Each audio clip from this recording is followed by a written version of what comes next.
ವೀಕ್ಷಕರೇ ನಮಸ್ಕಾರ.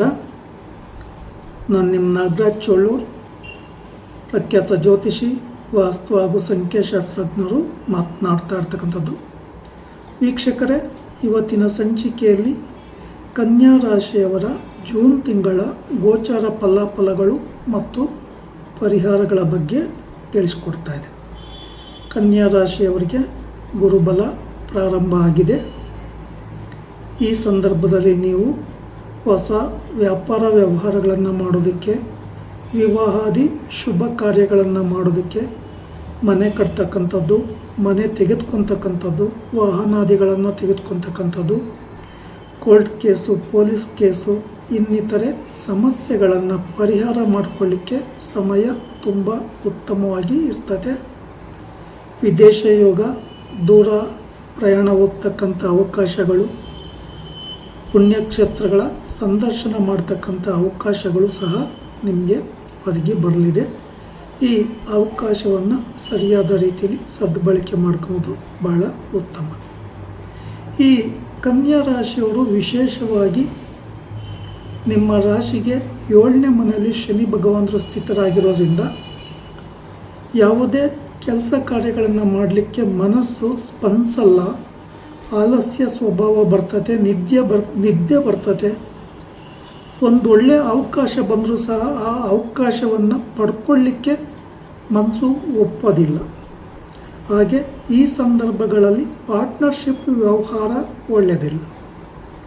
ನಿಮ್ಮ ಜನ್ಮ ರಾಶಿಗೆ ಶನಿ ದೋಷ ಇಲ್ಲ, ಆದರೆ ಶನಿ ಭಗವಾನರ ದೃಷ್ಟಿ ಸಮಸಪ್ತಕ ದೃಷ್ಟಿಯಾಗಿ ಇರೋದರಿಂದ ಪಾರ್ಟ್ನರ್ಶಿಪ್ ವ್ಯವಹಾರ ಮಾಡೋದಕ್ಕಾಗಲಿ ಅಥವಾ ಯಾರನ್ನಾದರೂ ನಂಬಿ ಏನಾದರೂ ವ್ಯವಹಾರ ಮಾಡಲಿಕ್ಕೆ ಹೋದರೆ ಸಮಸ್ಯೆಗೆ ಸಿಲುಕುವ ಸಾಧ್ಯತೆಗಳು ಹೆಚ್ಚಾಗಿ ಇರ್ತದೆ. ಆದಷ್ಟು ಹೆಚ್ಚಿನ ಜಾಗರೂಕತೆಯನ್ನು ವಹಿಸಿ.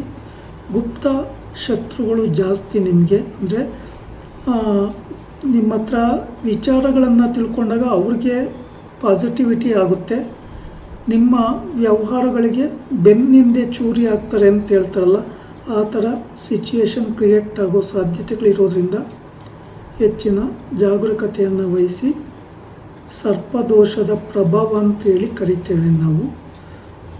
ಇಲ್ಲಿ ಶತ್ರುಗಳ ಕೈ ಮೇಲಾಗೋದ್ರಿಂದ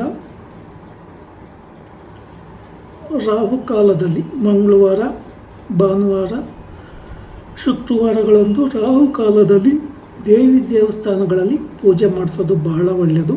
ಅಥವಾ ಶ್ರೀ ಕ್ಷೇತ್ರ ಕುಕ್ಕೆ ಸುಬ್ರಹ್ಮಣ್ಯದಲ್ಲಿ ಸರ್ಪ ಸಂಸ್ಕಾರ, ಶಾಂತಿ ಹೋಮ, ಆಶ್ಲೇಷ ಬಲಿ, ನಾಗಪ್ರತಿಷ್ಠೆಯನ್ನು ಮಾಡಿಸೋದ್ರಿಂದ ಪಾಸಿಟಿವಿಟಿ ಜಾಸ್ತಿ ಆಗುತ್ತೆ. ನಿಮ್ಮ ರಾಶಿಗೆ ವಿಶೇಷವಾಗಿ ಈ ಏನೇ ವ್ಯವಹಾರ ಮಾಡಬೇಕಾದ್ರೂ ಯೋಚಿಸಿ ಸರಿಯಾದ ನಿರ್ಧಾರ ತೆಗೆದುಕೊಂಡು ಮುಂದುವರಿಯೋದು ಬಹಳ ಒಳ್ಳೆಯದು. ಹಾಗೆ ಈ ತಿಂಗಳು ಕೆಲವೊಂದು ಒಳ್ಳೆಯ ಅವಕಾಶಗಳು ನಿಮಗೆ ಕೈಗೂಡುವ ಸಾಧ್ಯತೆ ಕಂಡುಬರ್ತದೆ. ಮನೆ ವಿಚಾರ ಆಗಿರ್ಬೋದು, ವಾಹನ ತೆಗೆದುಕೊಳ್ಳೋಕ್ಕಾಗಿರ್ಬೋದು, ಅಥವಾ ಯಾರಿಂದಲಾದರೂ ಹಣ ಬರಲಿಕ್ಕಿದ್ರೆ ಆ ಅವಕಾಶಗಳೆಲ್ಲ ನಿಮಗೆ ಈ ತಿಂಗಳಲ್ಲಿ ಕೂಡಿ ಬರಲಿದೆ. ಈ ಅವಕಾಶವನ್ನು ಸರಿಯಾದ ರೀತಿಯಲ್ಲಿ ಸದ್ಬಳಕೆಯನ್ನು ಮಾಡಿಕೊಳ್ಳಿ.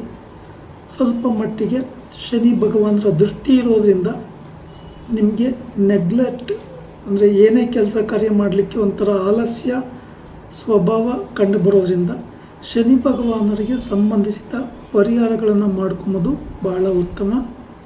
ಶನಿವಾರಗಳಂದು ಬನ್ನಿ ಪತ್ರೆ, ಬಿಲ್ವ ಪತ್ರೆ, ಪೂಜಾ ಸಾಮಗ್ರಿಗಳೊಂದಿಗೆ ದೇವಸ್ಥಾನಕ್ಕೆ ಹೋಗಿ ಶನಿ ಭಗವಾನರ ದೇವಸ್ಥಾನಕ್ಕೆ 8 ಸುತ್ತು ಪ್ರದಕ್ಷಿಣೆ ಹಾಕಿ.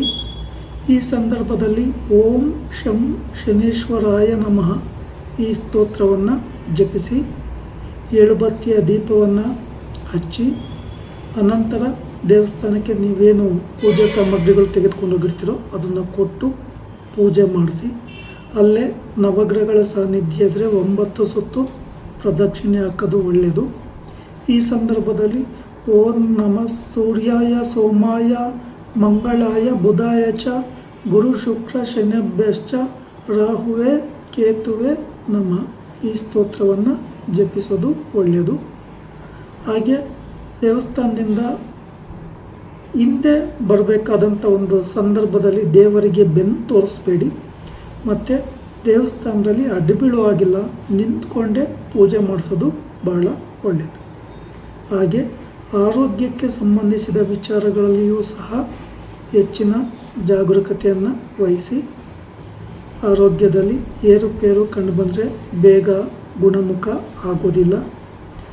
ಈ ತಿಂಗಳಲ್ಲಿ ಯಾವುದಾದ್ರೂ ನಿಮಗೆ ಪೊಲೀಸ್ ಕೇಸು, ಕೋರ್ಟ್ ಕೇಸು ಅಥವಾ ಇನ್ನಿತರ ವ್ಯಾಜ್ಯಗಳಿಗೆ ಸಂಬಂಧಿಸಿದ ವಿಚಾರಗಳಲ್ಲಿ ಸ್ವಲ್ಪ ಹೆಚ್ಚಿನ ಜಾಗರೂಕತೆಯನ್ನು ವಹಿಸೋದು ತುಂಬ ಉತ್ತಮ. ಗಡಿಬಿಡಿಯ ನಿರ್ಧಾರಗಳು ಬೇಡ. ದಾಂಪತ್ಯ ವಿಚಾರಗಳಲ್ಲಿ ಮನಸ್ತಾಪ ಬರದಂತೆ ಹೆಚ್ಚಿನ ಗಮನ ಹರಿಸಿ. ಕುಟುಂಬದವರ ಸಹಕಾರವನ್ನು ಪಡ್ಕೊಳ್ಳಿ.